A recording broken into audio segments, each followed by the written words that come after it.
Okay. Hello, everyone, students, teachers, mentors. Hope you all are enjoying your Tinkerpreneur journey for 2023 and have completed all the journey till week 5. Last week, we held the session on business finance. Okay. And now we are left with two important weeks for Tinkerpreneur. Today is a very, very important session on how you can start your own business venture.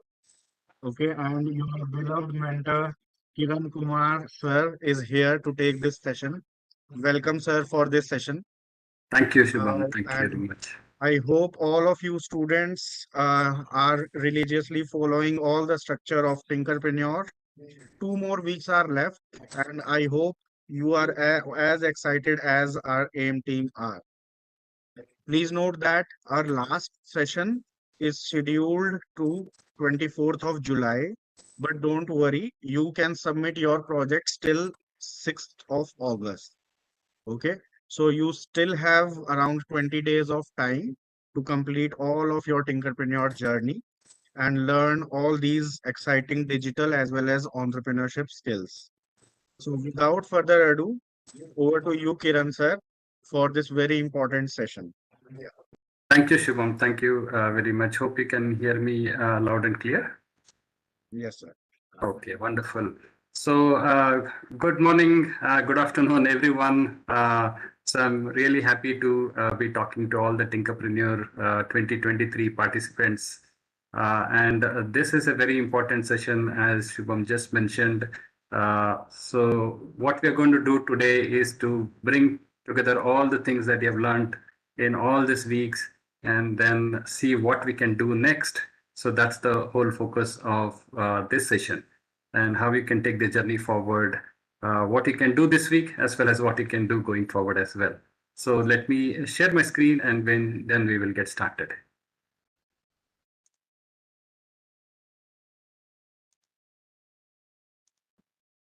Okay, so hope you can see my screen, Shubha. Okay, wonderful. Thank you. So the topic of today's session is starting your business venture. Okay, so this is a very, very important topic.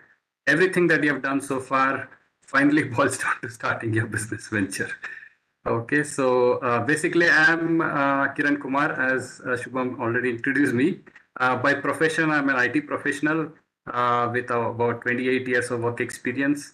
And I have been a strategic advisor and management consultant as well. In the last probably 10 years, I've been more working closely with startups, a lot of startups, startups at various stages of their growth and development. Startups who are in the incubation stage, acceleration stage, startups which were coasting along fine, and then startups which were ready for growth and things like that. So what I have done is, working closely with them has given me a lot of insights into how startups actually work, how small businesses work. And I have distilled a lot of that experience that I've gained, the knowledge that I've gained into today's session. And I hope you find this interesting and we will just get started with that. Okay, so the agenda for today's topic is I wanted to tie up everything that you have learned so far in this boot camp from week 1 where you acquired the digital skills, then you built a digital product or a service. Then in week 3, you learned about business modeling, how to commercialize your product or service, take it to market. And the last week, you learned about digital marketing and things like that. And this week, I think most of you are, or the previous week, I would say, is when you are learning. Many of you are still learning about business accounting, business finance, and things like that. So you're learning bits and pieces of a lot of things that finally add up to starting your business. And this week, you're going to really learn what it takes to start your business. So what I'm going to do today is give you the big picture of what it takes to really start and run a business. I'm not going to go into the nitty-gritty details. Those things will be covered as part of mentoring sessions, the handhold me sessions, and things like that.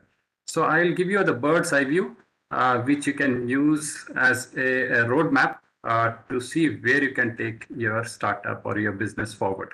So what I suggest is if you have a piece of paper and a pen, have it handy so that you can write down a couple of points that I'm going to mention today. So I'm going to talk about 20 points. So if you have a sheet of paper, that will come in handy, or you can just type it on your phone or your computer as well. Okay. And then I'm also going to be talking about what are the next steps in your entrepreneurial journey. What are the things that you can do potentially?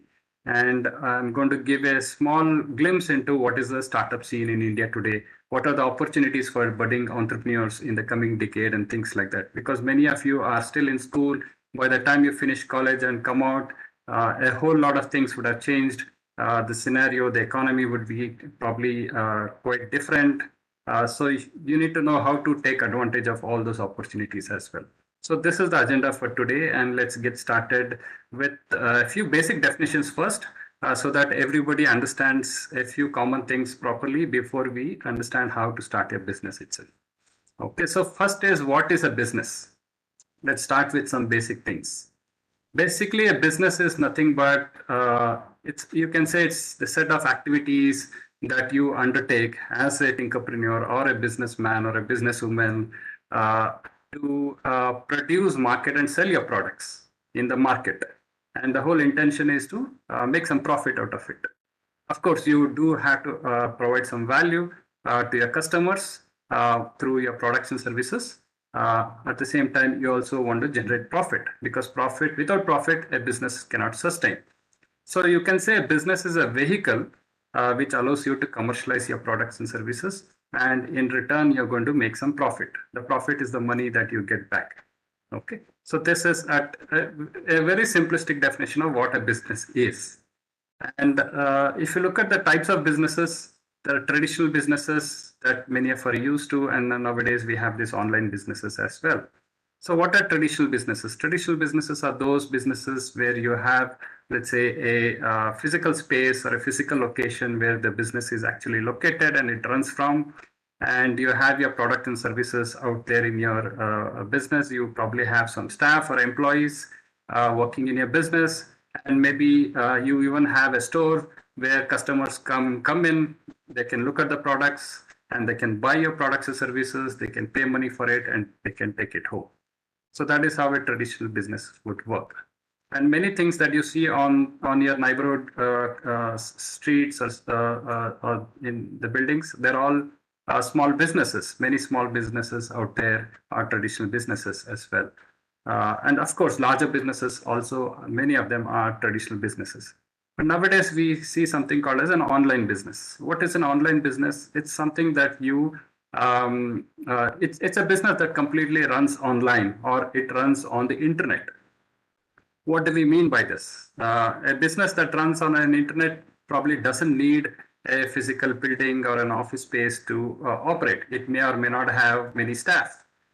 You use computers, servers, smart devices, smartphones, whatever. You use these kind of devices, technological devices, smart devices with internet to completely run and operate your business. So the customers, instead of going to a physical store or a physical shop or a physical building, they would visit your online store or a website where they would look at your products and services, and they can purchase things online. And what they purchase can be a physical product or a digital product, anything, or it could be even a service as well. So pretty much you access, as a customer, I would be able to visit and buy products, and I can even use the products online. So that is how many online businesses operate today. Okay, so this is at a high level what a business is and the difference between traditional and online businesses, just to set the context. And now, what is a business venture? Because the title of this session says starting a business venture. So what is a business venture, and how is it different from the regular business? Of course, in a business, you might be selling products and services, and your business could be small or it could be big. It could have many employees or only a few employees. You could be making a lot of profit or small profit. You could be building products and services or offering products and services that are already there in the market. So you're also offering the same products and services, or it could be something new and innovative as well. So when we refer to the term called business venture, we usually refer to something that is still starting off, probably a small business, which has not yet grown to its full potential. But primarily, it is trying to address an unmet need in the market. That means it's trying to bring out some new products and services in the market. The product probably is not there in the market, and people have a need for it, and it's trying to bring it out. So that is what differentiates a venture, a business venture, from any other business which also does the same things that many other businesses would do. So typically in a venture, the founders would be seeking to tap a new market for which probably there is a lot of potential, but it has been untapped. And nowadays we hear this term called startup. So in a startup also, it's also a business venture. It's again a small business. It could be just a one-man business or multiple people business. And the aim of a startup is also to test a new idea. Many of the times you have a great idea, but you don't know whether that idea is going to succeed or not. So you need to incubate that idea. You need to test that idea. You need to first prove that the business is viable. You can actually build a product or service, and then the whole business built on this product is viable or not. So you need to prove your business model. And then the whole idea in a startup is to scale up your business fast. Unlike other businesses who might be just happy with having a small market share, serving a few customers, in the case of a startup, the goal is ultimately to prove your business model and then scale it up so that you can address a large market. And often you do that by getting funding or investment from investors or venture capital firms. So the growth trajectory of a startup is, once the business model is proven, you want to grow it fast. So that's the whole idea, compared to maybe some other business which may remain small and cater to a smaller market needs. So in a startup, you want to target a large number of customers and grow your business. And of course, you want to generate more profit. All those things are part of the game. So this is what a business venture, or especially a startup, is. And now two more definitions. What is entrepreneurship and who is an entrepreneur? So basically, if you see, they're all related terms. Entrepreneurship is basically the process of building and running your organization or your business. The whole idea is it involves everything: organizing, planning, running the business to generate profits. And of course, as part of entrepreneurship, one has to take a lot of risks, because entrepreneurship we typically associate with something new, like the startup, and a lot of things are unknown, and you need to prove that things do work. And of course, you have to take a lot of risk, and then rewards are also great if you do well.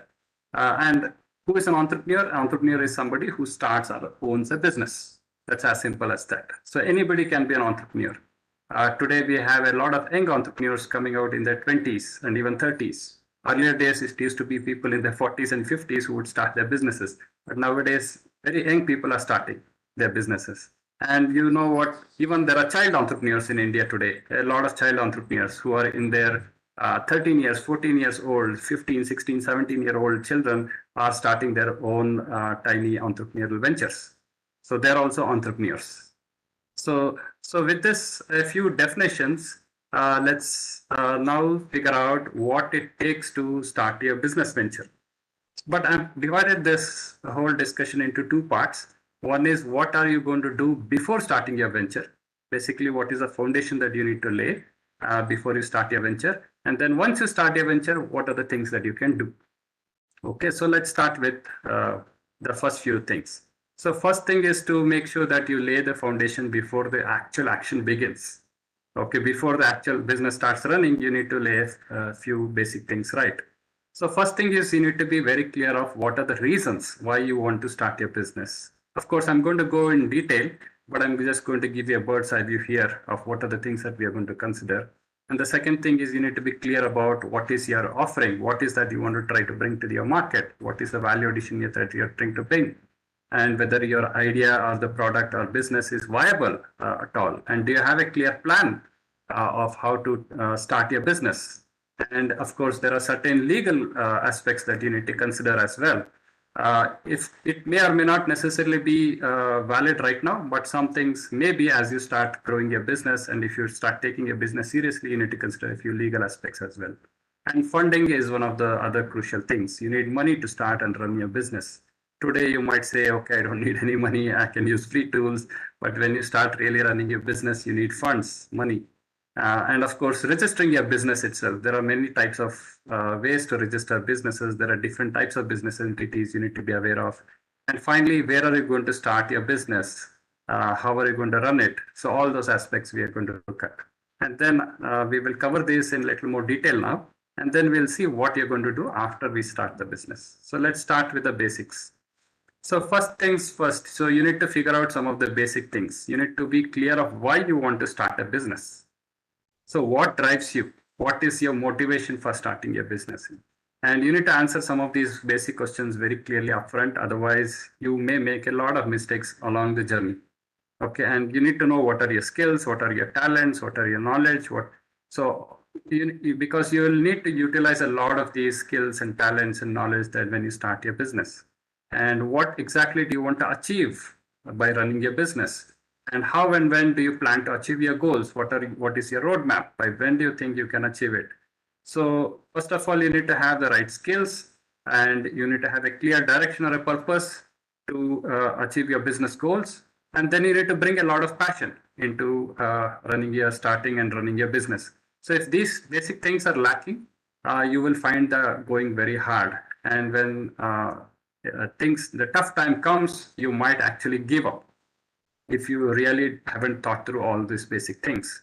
So make sure that you figure out the basics first before you jump into starting your own business. That's point number one. So if you have a pen and a paper, write it down. This is the point number one. Figure out the basics. Okay. And let's go to the second one.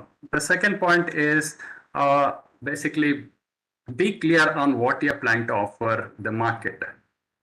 So everybody has ideas, but then what is that idea that you're bringing to the table? What is that you're trying to offer your customers? It may be ultimately your idea may translate into in the form of a product or a service, and the product can be a physical product, it can be a digital product, or it could be a hybrid product. When I say hybrid product, I mean it can be a combination of physical and digital products, or it could be a service as well. It could be a digital service or an offline service as well. So you have to be clear about what is that you're trying to offer your market. If you're not clear about this basic thing, you will not be able to take the next step, right? And the third thing is, if you're clear what is that you want to offer through your business, then you need to see whether your business idea is actually viable or not. So basically, you need to come up with a business model. This is something that most of you have done in week number 3. You had an opportunity to learn what is business model and fill up the business model canvas. So you need to be clear about your niche. When I say niche, it means who are your customers and what is that value addition that you're trying to bring. That's the value proposition part. So if you're not clear about this, you might be trying to sell it to everybody, and it may not work out. And today in the market, there are lots of products and services. It's a crowded marketplace. So you need to find those customers who are most likely to buy your product. They form your niche or market niche. And you need to target those specific people. If you have built a product for, let's say, senior citizens or elderly people, that's your niche. And you need to go chase those people, not everybody else. And the value that you're trying to offer them through your product and services should be really strong. If you have a very weak value proposition, again, your product will not do well. So make sure that you have a clear business model. And you also need to figure out all your revenue streams and things like that. In case you're not familiar with what is a business model and how do you actually fill up this business model canvas, which has all these questions, you can scan this QR code and download the template. Okay, and most of the students already have this in the KidX portal. So that's the point number 3. So you can write it down. And then, but just having a business model is not enough when you're starting a business. You also need something called as a business plan. Of course, we didn't teach you this as part of the Tinkerpreneur bootcamp, but this would be something very essential. While the business model would answer some basic questions and also help you understand the viability of your business idea, The business plan goes into much more details. Uh, because when you have to start your business, you need to really plan out every single detail. You need to be very clear about the problem that you are trying to address, the product or service that you're trying to bring, your customers, how are you going to reach out to them, um, what is the value addition that you are trying to bring, what is the kind of market research you have done, what are your goals as your business, what are your financial projections, by when will you break even, for example, if you're investing, I mean, how much money are you investing, when will you actually break even, when are you going to generate profit. A lot of details have to be thought through and written down. So a business plan is actually a document that you need to really fill it up so that you get good clarity before you actually jump and start swimming. Otherwise, you may make a lot of mistakes if you're not thought through many of these aspects. So again, there are some 2 QR codes I've given here. If you scan them, you can download a one-page template or a detailed template of the business plan. So you can download this and you can actually read those questions and try to answer them to the best of your ability. And this is not a one-day job that you can do. You need to actually keep um, filling it up. As you get more clarity, start filling this up. It will take you some time to get good clarity, but make sure that you have a good business plan before you can start your business. Okay, this is point number 4. And the other most important thing is you need to get funds. You need to secure funds. You need money to start your business. Today, you might say, sir, I'm using some free online tools. That is good enough for me. I don't need any money. My parents are taking care of any basic things. I don't even need to set up an office space. I can work from home. I have a computer, I have a laptop, I have a smartphone that is good enough for me. My internet connection, light, whatever, electricity, everything is taken care of. But when you really start taking your business seriously and you want to start offering your business services to paying customers, you will start needing money because let's say even the software licenses that you're using for free will have certain limitations. So then you'll have to go for the paid license of the software. Then you need to spend some money. And then if you hire some freelancer or contractor to do some job or you outsource some work to some vendor, again, you have to pay them money. So you need money everywhere.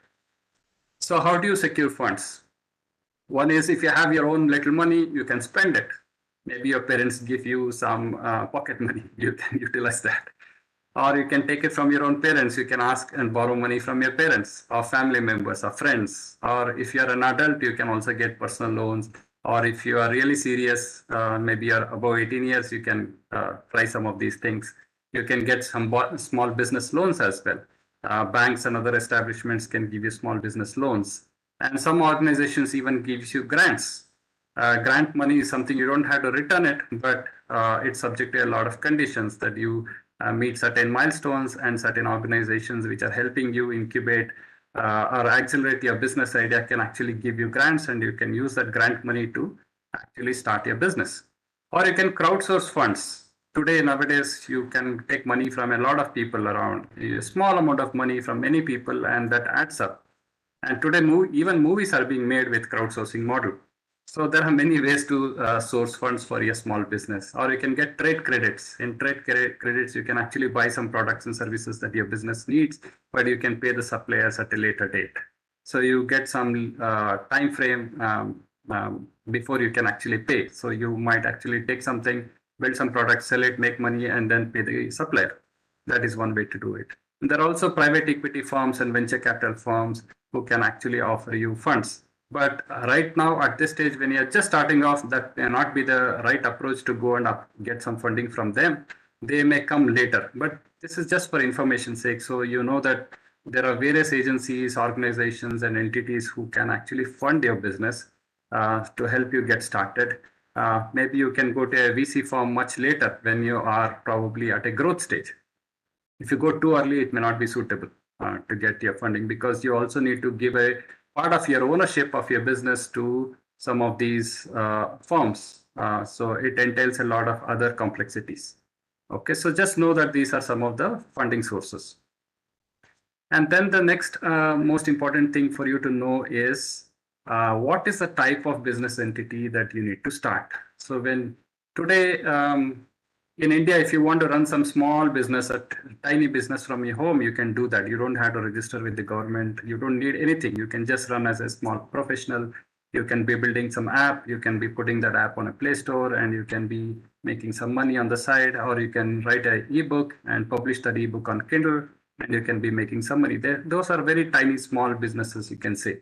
But if you want to grow your business further, and if you want your customers to take you seriously, and you want to build your credibility, and you also want certain benefits, and you want to ensure that ensure legal compliance with the government, it's better to register your company. So this again may not make sense right away for many of you, but down the line, some of these things you need to keep in mind. There are different types of companies that one can start. There is something called as a sole proprietorship, in which there is a one person who wholly owns the entire business. A one-person company is also very similar, but a company and the person are distinct entities. So there are certain differences. I'll not go into the details, but you can scan that QR code here on the bottom right corner to know the differences. Otherwise, this is a topic by itself if I get into details. And there is something called as limited liability partnerships. There are partnership companies. There are private limited companies, public limited companies, and even Section 8 companies. So if you are trying to do something for social good, then maybe Section 8 companies may be your choice. Otherwise, I would say if you want to really take your business seriously, you could set up a sole proprietorship for now. That may be good enough. Or if you have 2 or 3 people, you could have a limited liability partnership. But again, for most of these kind of business entities, you need to be an adult. If you are still a child, less than 18 years, I don't think you can start any of these right now. So just be aware of these things. So when you become an adult, then you can legally register. Otherwise, if you had to register, you need to do it in the name of your parents or somebody. Okay. So just to know that these are things that are that one need to consider. That's the reason I put them here. Okay. And then the other most important thing that you need to keep in mind is what are the laws and rules and regulations that apply to your products, services, or your business sector. Because if you don't know the laws, if you don't know the rules and regulations, you might actually build some products and services that may or may not be legal for use in the country. Every country has their own rules and regulations, and India is no different. And for example, I'll just tell you the drones. If you want to fly a drone, there are certain regulations, there are certain rules, there are certain laws that you need to be aware of. You cannot just buy some drone in the market and you cannot just start flying it everywhere and anywhere you want. You need to take some approvals. You need to get some permissions before you can fly. So you need to even take a license to fly a drone nowadays. And then there are different types of drones, nano drones, and there are certain drones which can fly to a certain height. And there are certain areas in the country where you cannot actually fly the drones at all. So there are something called as no-fly zones. So you need to be aware. If you really start your business, then you have to become aware of certain rules and laws. I've just taken the example of drone here, but there are many more things like this. For example, satellite phones. Satellite phones are not legal in India. You cannot buy them. You cannot use them. You cannot make phone calls with satellite phones unless you have permission from the government. Most common citizens cannot use satellite phones. They are banned in India. Okay, so if you are trying to build something in that area, you need to be clear what can be sold, what cannot be sold, and things like that. And nowadays, you see these bike taxis. Earlier, you had this Ola and Uber who are offering cab services, but nowadays you see even bike taxis. But again, regulations for bike taxis are still evolving. That means in certain states, in certain cities, you can operate bike taxis. In other places, you may or may not even have regulations. Or even if they have regulations, you need to comply with those regulations. Government puts a lot of restrictions to operate certain businesses. So you need to be aware. I've just given you a few examples, but you need to be really be clear about what laws and rules and regulations apply to anything that you're trying to do as part of your business. Just building an app or an ebook is fine, as long as you don't you stay ethical and it doesn't harm anybody. It's fine. You can still do it. You don't have to really worry about things. But when you really try to scale up your business, you really have to think about these kind of things. So you need to take advice from lawyers, chartered accountants who can help you with these kind of things. And then finally, when you have done all this homework, you you may have to figure out where to start your business operations. Are you going to start from your home? Are you going to have an office space and things like that? If you actually see most of the big companies in the world, like Google or Facebook or Apple, Amazon, Disney, they all started from either their homes or in the college dormitory or in the garages and things like that.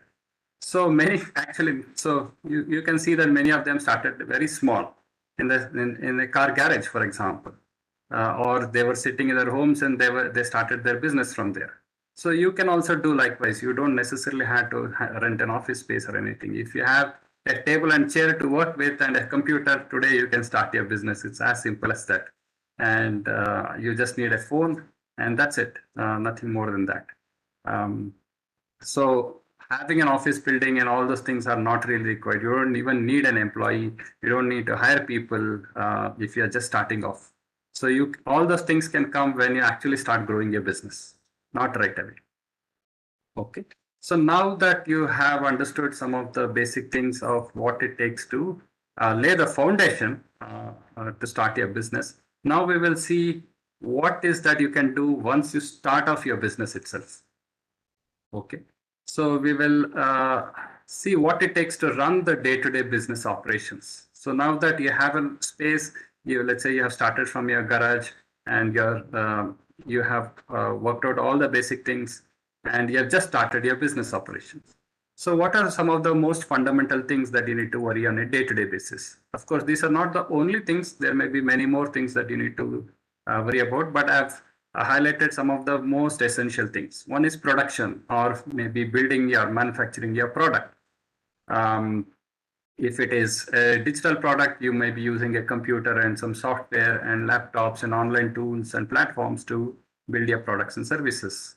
The next important thing is about branding and marketing. You need to promote your products and services in the market. Otherwise, nobody knows. If you don't raise awareness about your products, nobody knows. And then, of course, selling is the most important aspect of a business. So you need to worry about the sales part. So, and then distribution. How do you actually ship your products to your customers, paying customers? And how do you handle customer service and support? Because the moment you start selling, there'll be a lot of inquiries, there'll be complaints, there'll be issues. You need to handle all of them. And of course, when you start running your business, you will start making money, you will start spending money, you need to worry about your finance and accounting as well. So let's take a look at each of them in a little more detail now. Okay, I hope you are all following with so far. So the next thing is you need to production is the first step, right? As part of running your day-to-day operations, we said production is the one of the most important first steps that you need to do. So that involves building your product and service.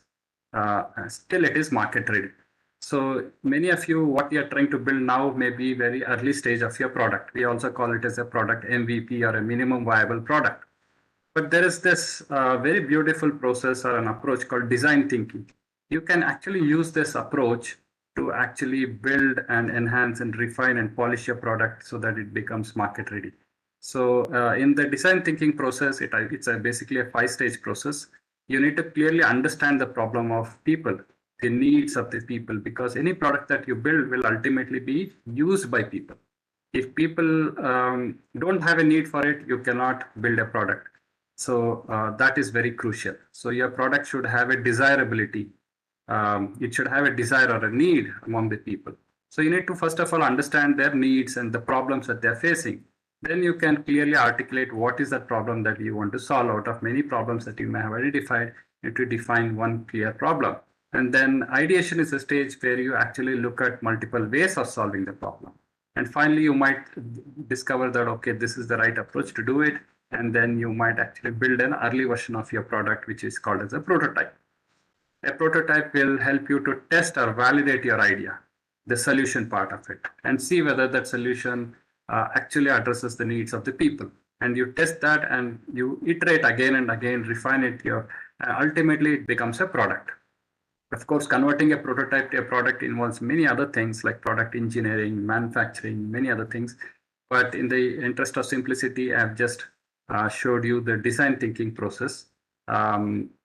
Certain products are easier to build, certain products are a lot more challenging to build. So I'm coming to that in my next slide. But keep in mind that this is how you can get started. make sure that you understand the needs of the people well before you actually design the product. So if you want to understand a little more about design thinking, again, you can scan this QR code at the bottom right corner, and it can help you understand each of these steps in more detail. Okay, so now that you have figured out or you are trying to build a product, the next step is about how do you actually build the product. The previous step told you how to build a prototype and the stage, this series of steps. But here you really need to, let's say you're building a physical product. How can you build a physical product? What kind of resources you need? What kind of tools and machinery and infrastructure do you need? In the earlier days, you had to set up all this machinery, infrastructure, everything yourself. That's why starting a business was not so easy. But today, you don't have to necessarily buy any of these products or machines or infrastructure yourself. What you can do is you can go to some public maker spaces, and they have many of these tools and machineries and infrastructure. You can go and request them, and they can help you make some early prototypes of your products.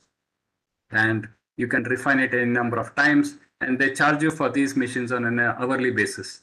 So if you want to use a lathe, or if you want to use some laser cutting machines, you can just use it, pay per hour, and you can get your initial prototypes done. You can find your prototype, get your product design finalized. Once you're ready, maybe you can actually outsource the actual manufacturing it to some third-party vendor.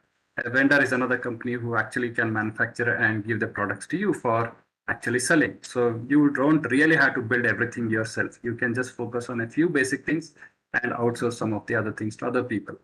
Or nowadays, you also have this 3D printing shops. So if you give them a 3D model, they can actually 3D print the product components and give it to you. All you have to do is take those 3D printed components, assemble it together, and boom, your product is ready. And you can start selling them.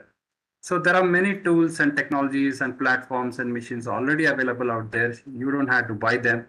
You can just rent it, reuse it, leverage it as and when you need them. So this is the case with physical products if you're building a physical product. Or if you're building a digital product, it's a lot more easier. I'm sure many of you are already familiar with these. In case of a digital product, you have lots of online tools and online platforms. Some of you have already used some of these like Landbot, the Wix, the WordPress, Google Sites, ChatGPT, MIT App Inventor. And there are many more, Amazon Web Services, Adobe Creative Cloud. There are all these online platforms. So some of them are free, some of them are paid. So at least the free ones you can start off with. And if you find that the free version lacks certain features, you can also go for a paid license. And that helps you build your online products much more easily. And many of them are also called as no-code or low-code platforms, in which you don't necessarily need to understand how to do software programming or software coding. You just have to drag, drop, and things like that, and very easily you can create your products and services. So building a product is not so difficult after all these days. Okay, so using these online platforms and tools. Now, let's say you have built your product. The most important thing is you need to protect your intellectual property associated with your product. What I mean by this is some kind of design. It's a unique design that you have come up with, or a unique method or a process or an algorithm that you have come up with in order to build your product. Those are the things that can actually be patented.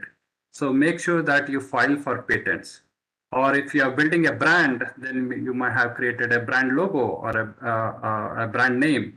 Those are things that can be trademarked. So you need to go to the Office of the Patents and Trademarks in India. You scan that QR code, it actually takes you to that website. And in fact, this screenshot that you see on the bottom right corner, that's the website of the Office of the Patents and Trademarks. So you go to this website, you can file an online application to file your patents or trademarks, and you can protect your innovations and things like that. Otherwise, somebody else can use the same method, or they can beat you in the market. They can compete with you, or they can take away your logo, they can take away your brand name, and you'll be left with nothing. So make sure that you protect all of these. Right now, you don't have to worry too much, but if you think you have some patentable stuff, then you can patent it. Right now, you can still experiment with your logo designs and brand names and things like that. Don't spend money on this right away, but keep in mind that these things become important down the line. Okay. So the whole idea of my talk is not to sag you down with uh, many things that you need to know in order to start your business, but to make you aware of many things. Okay, these are the things that a regular person who is starting a business would actually care about. You can start off with without many of these things, but if you're aware, it will at least help you move to in that direction so that you can have a professional business down the line. And the next important thing for you is once you have your product and or a service and you have protected it, you need to start promoting it. The first step in promoting is the brand. So you need to build a brand or create a brand. You need to have a brand name, a logo, tagline, and things like that. What does a brand help you with? It helps you with creating awareness about your products or services or your business. And it creates a unique image about your products and businesses. Customers associate with your brand in a certain way. So it's very important that you create a brand image so that um, it helps you sell in a crowded marketplace. Otherwise, today there are lots of products and services out there. How do you stand out from the crowd? How do you ensure that people recognize your brand wherever you are, wherever they are? And for example, if you have McDonald's, the McDonald's has a unique logo and a symbol. And wherever you are, if you see that logo and symbol, you immediately know there is a McDonald's outlet there, right? Something like that. So you need to start building your brand. Otherwise, difficult to stand out from the crowd.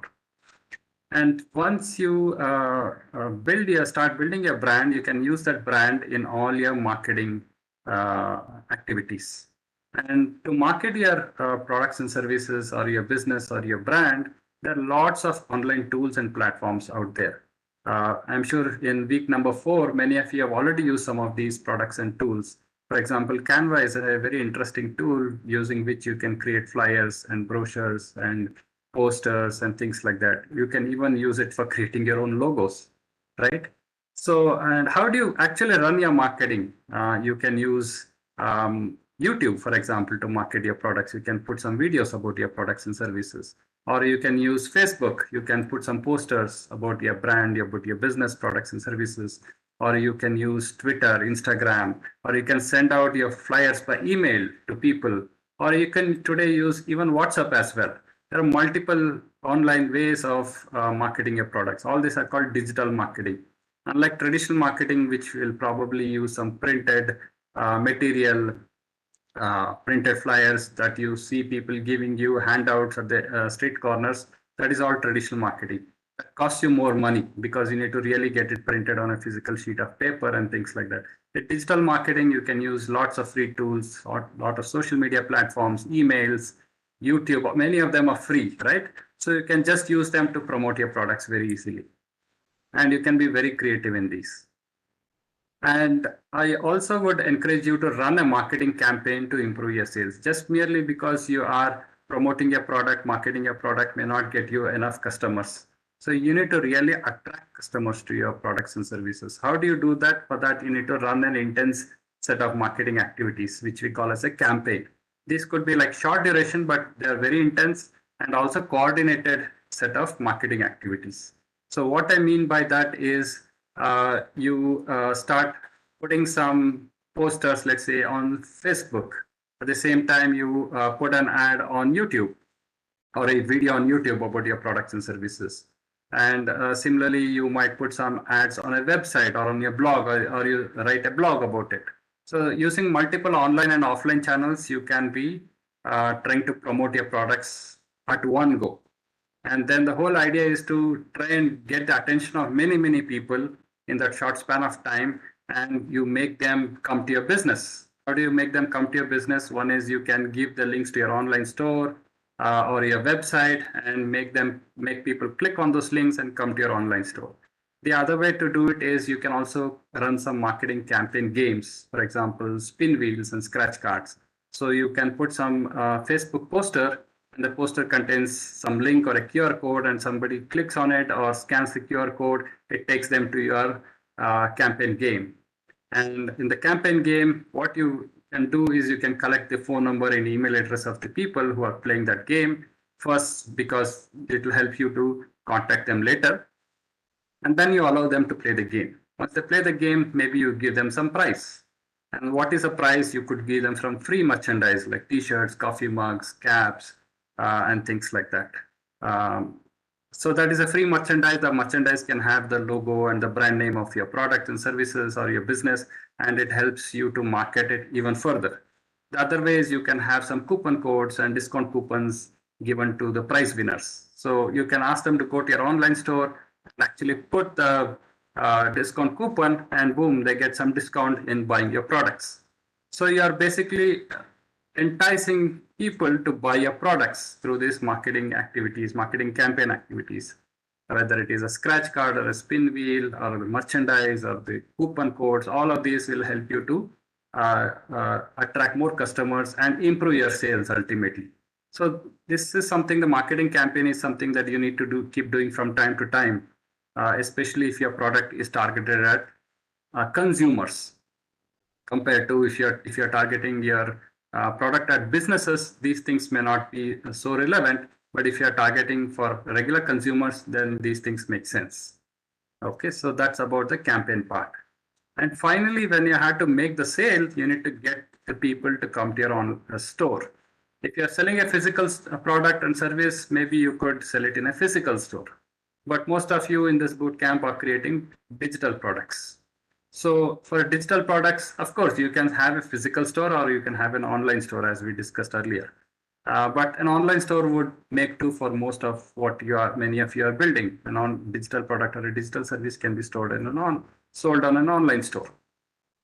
Okay, so there are tools like Equid and an app like Bikai. You can use these kind of tools, and you can very quickly create your own online store within no time. Within just a matter of minutes, you can have your own personal online store where you can put information about your products and services, and they could be you could be selling it to paying customers. Your customers go visit your online store and they look at the product, they look at the product details, and they can buy things from them. And the other thing that you can do is you can sign up with some third-party marketplaces like Amazon or Google Play and Flipkart and Myntra and all of them. So here marketplaces are online platforms where there are multiple sellers and multiple buyers. You could also be one of the sellers and you could be selling your products. So there are different ways to sell your products. And there are different platforms available out there. If you can make your choice, whichever makes sense for you, you could do it. For example, if you're trying to sell an app, you could just be selling it on Google Play Store. And if you're selling a ebook, you could as well sell it on Kindle, Amazon Kindle. So Kindle is an online marketplace for selling books. So there are many ways to do this. But finally, let's say you want to distribute your products. That means when the customer goes to your online store or marketplace and buys the product, how do you ship the product to them? If it is a physical product, of course, you need to ship it physically. This will require you to tie up with some other partner company, like a logistical partner or a courier service who can actually take the product from your office or from your building and ship it to your customer's location. So that's the shipping part of it. You need to worry about the shipping. Or if it is a digital product, maybe as soon as a customer pays on your online store or on your marketplace, you could give them a link to download your product, or you could give them a link through which they can access your product or service. So in a case of a digital product, the access could be very short and very simple. You don't have to physically ship it. The cost of shipping is also avoided. Everything happens over the internet. People can download your product on their phones or on their computers. For example, if you have put up an app on Google Play Store, people can just click. Maybe if it is a paid app, they can pay for it and they can immediately download and they can use the app. If it is an ebook, again, they can just pay for the book and they can just download it on their phones and they can start reading the ebook. That is how distribution happens in case of digital products.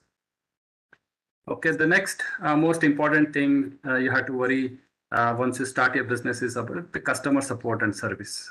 Because the moment you start selling, customers will start calling you, they will have some queries, they will have some questions about your products, or they may have some issues, they may have some complaints, lots of things, or they may want some repairs and service for your products. So how do you handle all of these? Of course, one simple thing to do is to put your phone number and your email address on your website or on your flyers and brochures, on your business card, everywhere. So whoever wants to contact you, they can call up your phone number or send you an email. That's good enough if you have a few customers and you can pick up the phone call and you can answer them. But as you start growing, maybe there'll be too many people trying to call you. Then maybe trying to answer them through phone may not be the most viable option. The other option, of course, is having an email. You can respond to them. But again, email also you need to respond in some time. You cannot take too long.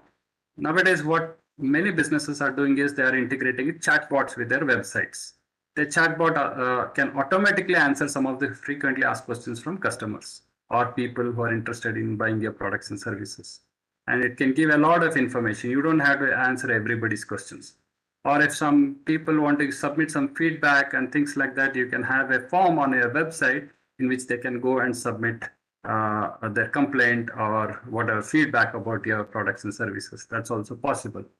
Or let's say if you're building a physical product, selling a physical product, then you could also have a in-person physical place where customers can come in, meet you, and get their products and services serviced or repaired or whatever. That option is always there, right? So there are many, many ways in which you can handle customers and provide them support and services.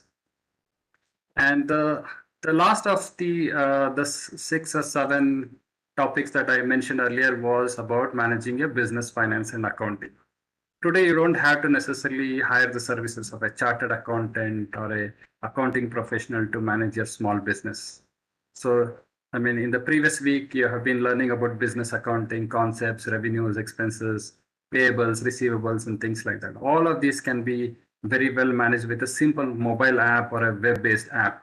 So you just download the app and start using it. And on your own, you can put all your revenues and expenses, purchases, the payments that you have received, and boom, these apps can actually generate you profit and loss report, cash flow statements, and balance sheet, everything. So you pretty much have the financial health of your business at your fingertips. So it becomes so easy today to manage your business, finance, and accounting. Okay, so this is again a very important aspect that you need to keep in mind. Now, finally, the 20th point is about growing your business. Let's say you have reached a stage where you are doing well and you're having already quite a few customers and they're bringing you revenue and you're making some profit. Now, let's say you want to grow your business further. So when you had to grow your business, maybe initially you had just one product, one service. Now, to grow your business, you want to probably add some more products, more services. And to do that, you need more people, right? You cannot do everything by yourself. So that means you need to grow a team.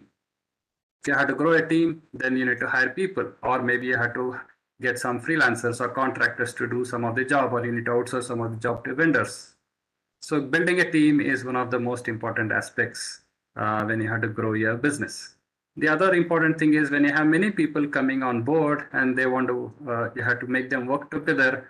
There'll be a lot of chaos and confusion. There'll be communication gaps. There'll be lots of issues. So you need to streamline your business operations.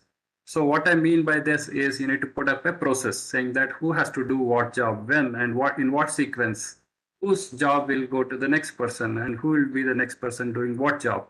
So all of these have to be clearly defined. Otherwise, there will be chaos when multiple people will come together to run your business. Of course, the other most important aspect for growing your business is you need to raise funds from many of the sources that I mentioned earlier. So you need to get funding from either a bank or from your family and friends, or you can get some investment from private equity firms or venture capital firms and things like that. So for growth and expansion, to build new products and services, to serve more customers or to reach more bigger geographies, you need all of these. And of course, there are many more, but I have not shown everything here, but these are some of the most important things. Finally, so this is what you need to start if you had to run your business. Start your business and run your business. These are those 20 important points, and I hope you have written them down. Otherwise, of course, you can always come back to YouTube recording and watch them and write it down. It will help you down the line. The last section, the last 2-3 minutes I'll take you is to show you what kind of opportunities are there for budding entrepreneurs today. Okay. So today, you must be very familiar with many of these digital skills that you have learned in this bootcamp. So digital skills are nothing but based on all these digital tools and technologies.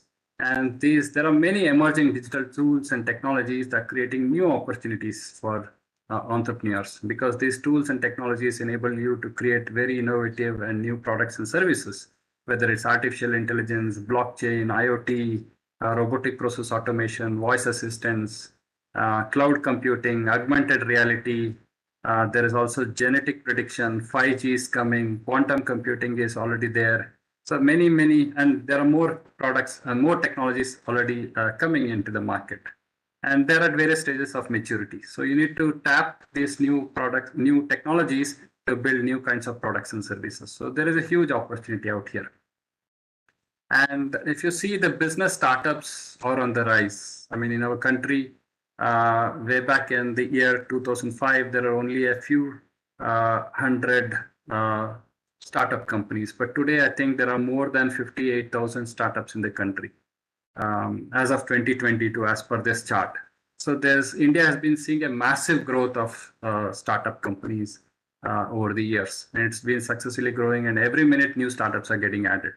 So there is a lot of scope for you to play a big role in this. And there are more than 100 unicorns. Unicorns are companies which are valued at more than $1 billion. So there are more than 100 such companies. Probably there are more, like, I don't know what is the latest count, but as of 2022, there are, I think it had already crossed 100 unicorns. And then, so these are very big companies. They are startups, but they have grown really big. Of course, they would have got a lot of funding from venture capital firms and things like that. Their valuations are valued at more than $1 billion. And there are many such companies, and they help you scale up. Those kind of companies are scaling up new products and services very fast. And so today is the best time for budding entrepreneurs to start their small business ventures. Okay, so there are many young entrepreneurs coming out onto the scene. They're starting to launch their own businesses. Many of them are actually school students. For example, Tilak Mehta, he is actually a school student. He was, I mean, I think when he started, he was just 14-year-old kid. And Shravan and Sanjay Kumaran, they are also school kids. Adityan Rajesh, he's also a school student. And of course, some of the other ones are young adults. Maybe they're in their teens, or maybe they're in their early 20s. And tomorrow you could have your name here as one of those budding entrepreneurs trying to start their own ventures. And Indian economy is set to cross $5 trillion by 2026-27. And what the chief economic advisor says, Mr. Anant Nageshwaran, he says by 2040, India would have an economy of $20 trillion. That's huge. From 5 trillion to 20 trillion, it's like a leap jump of 4 times, right? In a matter of about 14-15 years. So there is a huge opportunity for many of you who would be growing up in the next decade or so, and then who would be entering the market and who would be entrepreneurs. So there's a lot of opportunities for you. So, but again, coming back to why you should start your business, I would say these are some of the few reasons that you should start your business venture. One is you can find a creative outlet for your talents and skills. Unlike the traditional schooling where it is knowledge-based, here the scope is more for your talents and skills. If you have the right talents and skills, you can use entrepreneurship to your business venture to bring out those creative talents and skills that you have. And you can learn the ropes of entrepreneurship at a very young age. So that's another reason you should start a business venture now when you're still in your school. Okay, so you can learn the ropes early, make mistakes early, take small risks, and by the time you're an adult, you know much better how this whole thing plays out. And you can also be earning some small passive income or active income, even if it is a few hundred rupees, few thousand rupees, it doesn't matter. But you can get a taste of entrepreneurship while still you're in school by selling your ebooks or apps or websites or whatever. And of course, you can have fun, you can feel more empowered because you're creative and you're adding value to people, and you can also enjoy greater freedom. That's another reason for you to start a business. And you can experiment. Of course, it's a process of discovery. In the process, you might discover your purpose in life or your calling in life. So these are some of the reasons why you should start your business. But I would say the most important reason, the number one reason you should start your business is it gives you an opportunity to make a positive difference in people's lives. So in fact, Sir Richard Branson, he's a billionaire from UK. He says if you aren't making a difference in other people's lives, you shouldn't be in a business. So it's very clear. The reason you should start a business is to make a difference, positive difference in people's lives. It's not just for making money. Money is a byproduct. You will definitely make money if you add value to people. So I would say finally conclude my session by saying that utilize your entrepreneurial skills that you have learned in this bootcamp to become a change maker, not just to, it's not about business, it's not about making money, it's not just about products and services. You need to bring positive changes in people's lives and you need to become a change maker. With that, let me conclude today's session. Thank you very much for listening. And I think I've taken all my time and let me hand over the session back to Shubham. Over to you, Thank you so Shubham. much, sir, for this very insightful session. I guess this has summarized all of the what Tinkerpreneur is also aiming for. Okay, and you have given some beautiful examples in a very simpler way. However, we have some questions over Okay. the chat box and with some personal messages too. Yeah. Okay. So, people are asking, so they are targeting digital products like app Uh-huh. or website in Tinkerpreneur. Sure. Sure. Okay, Sure. so is there a different strategy they need to follow for all of these? Like, how different is the selling place or the marketplace for digital app? Is it different from what they have to follow for the physical product? Or they can just see through, ki, okay, what are the best fit for them through these 20 steps? Yeah, I think, yes, that's a very good question. And I would say that one is to really see, of course, the strategies for selling physical products versus digital products are different. Digital products have many online digital platforms for not only building a product, marketing the product, and selling a product. As I was giving the examples of Kindle for selling ebooks, is an exclusive platform for selling only books. Similarly, if you want to sell your apps, mobile apps, you can go to Apple's App Store or to Google's Play Store and things like that. There are specialized platforms, so you need to be aware of what platform to use for selling what kind of digital products and services. Otherwise, if you go to the traditional business, you can just set up a shop and you can be selling whatever you want in your own shop. That's also possible. But in case of digital products, there are many platforms already out there, and it helps if you can actually utilize some of those platforms to sell your products. Otherwise, otherwise you'll be stuck to one narrow corner. Maybe in your own little neighborhood, you will be selling your little products out there in your local shop. That's how traditional businesses used to operate. But if you want to go big and scale up and target a lot of customers across the world, then you need to make use of these platforms. Amazon is a very good platform for selling e-commerce. It's an e-commerce platform. So they sell anything from A to Z, right? That's what their logo also says. There's an arrow from A to Z. So you can sell anything and everything on Amazon, whether it is digital or physical products, anything you can sell. That's another great place to sell. And those kind of platforms will give you a huge marketing. They promote your products. They have campaigns. There are lots of campaigns, and they bring thousands and millions of customers to their platforms. So you need to be aware of which platform to utilize for selling what. Otherwise, you may be selling the right thing in the wrong place. Yeah. So I hope that answers. Yeah, surely, sir. One more question is, at what stage they should try to secure the funding or pitch to the investors? Okay. When they can be confident, ki, okay, now my idea is in shape, now I have built some bit of my product. Okay. I am personally confident that I can pitch to investors, but in a ideal scenario, where is it? What is the right time to pitch? Okay, so again, when I say pitching to investors, there are no one type of investor. There are multiple types of investors. There are multiple types of organizations, and who provide you different kind of funding. There is something called as a seed funding, angel funding, Series A, Series B, Series C, and likewise. There are multiple investors who give you different kinds of fundings. So when you're just starting small, and let's say I've just built an app, it doesn't probably make sense to go and get a funding from a VC firm right away. You may have to first test the product out, get some funding from your own sources, your families and friends. That's what I would encourage you to do initially.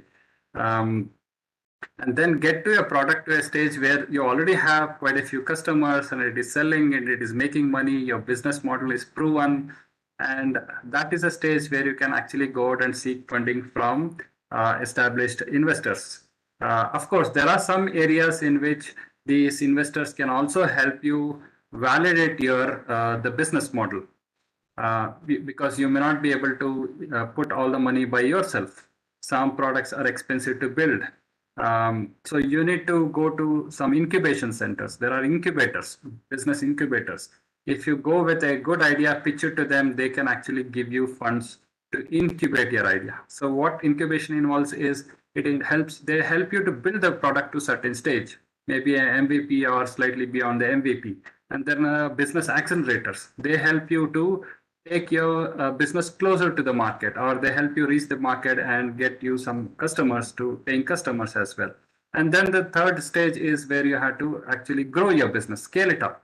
And there are different kind of investors. So there are investors at every stage. Apart from these investors, there are also agencies which gives you grants are less money that is given to you. You can utilize that grant money to build your product and incubate it or whatever. You don't necessarily have to return that money, unlike loans. Even in case of investors, they give you money, but at the end of the day, they expect some returns. They also own part of your business. That means you need to give some equity to them. So you need to have a negotiation with them to make sure that you don't give away too much of ownership of your business to them. So you need to understand the legal aspects of it, the consequences of it, what really is involved in taking money from somebody else. So only then you should take that right decision. So right now, if you're just starting off with just building some small app, don't be in a hurry to go to investors. Make sure that your product is really good. It has good value and it can attract some customers, and there are some paying customers, and then maybe later you can start figuring out whether I really need money or can I do without it, and if so, how much, from to whom should I get the funding from. So go to Google, ask ChatGPT, it will tell you uh, when is the right time, which investor to go to. I think it can answer better than me. Yeah. ChatGPT can answer better. And also we have week 7 scheduled for pitching as well. Then that session Yeah. might also help key how to pitch and where to pitch at the right time as well. Okay, a last question, sir, we will take. I Uh-huh. really don't know whether we have the answer for it. Okay. So, Mridul is asking ki, okay, there are some companies who are sending mails to um to a certain set of persons whom we haven't given the mail to. So, for example, if I have a Uh-huh. product, Uh-huh. I'm sending the promotional emails to 1 lakh customers of India. Okay. But Okay. these 1 lakh customers haven't given me their emails to send that promotional email. Okay. So, is it a good choice for us also to have that kind of thing to promote to maximum customers, or how do these things happen? Is it a legal practice or is it a good practice to do? Yeah. See, again, I don't know whether it is legal or illegal, but businesses do promote, and what they do is they entice you through various means to part with your contact number or email addresses, and they start sending you promotional emails, their flyers and brochures. And of course, there is always a way to unsubscribe. If you have seen many of these promotion emails, there at the bottom of the email, there is an option to click and say unsubscribe. If you don't want to receive such emails, you can always unsubscribe from such emails. But businesses do keep sending it, and that's their way of promoting their product. So you need to make use of these platforms. I don't think sending emails is banned or regulated as such. Okay, so I don't think there is any illegality in sending emails. One can always send emails. It's up to you. You can always filter it out. If you don't want, you can actually set up a filter in your email inbox, in email application. It just filters out, or it can just throw it to the recycle bin and it gets deleted after some time. So you can manage that yourself. But as a business, you have every right to send it out to as many people as possible. And I was telling you about marketing campaign where you can collect the contact numbers and email addresses of people. and make them play some games because they think that they can play the game and win some prize. They will be willing to part with their phone numbers and email addresses. You take those email addresses, send your flyers and brochures and information about your products. It's up to them what they want to do, whether they want to go to your online store, buy your products or not. But you can nevertheless still send it. So I hope I've answered that question. This is it, sir, for this session. I hope you also are enjoying this whole Tinkerpreneur journey as of Yes, now. very much. And yeah, we are also getting some very nice responses, very nice innovative products this year as Wow, well. wonderful. Yeah. So hopefully, we would be having a great list of Tinkerpreneurs this time as well. And we would be forced to announce more than 100 top Tinkerpreneurs Oh, that's this time awesome. as well. Yeah. Awesome. So, thank you so much, sir, for joining. And to Thank you, all the Shubham. participants, this is the penultimate session, and there would be one more session from the expert for the week 7. But stay tuned for us for this Sunday as well. We have a handhold me session on the same topic with your peers and for you. Okay, so this Sunday, 4 p.m., stay tuned for us for another exciting handhold me session on the same topic. Thank you, sir, once again for joining. That is Yeah. it for this YouTube live session. Thank you, Shubham. Thank you for the opportunity to speak to the Tinkerpreneurs this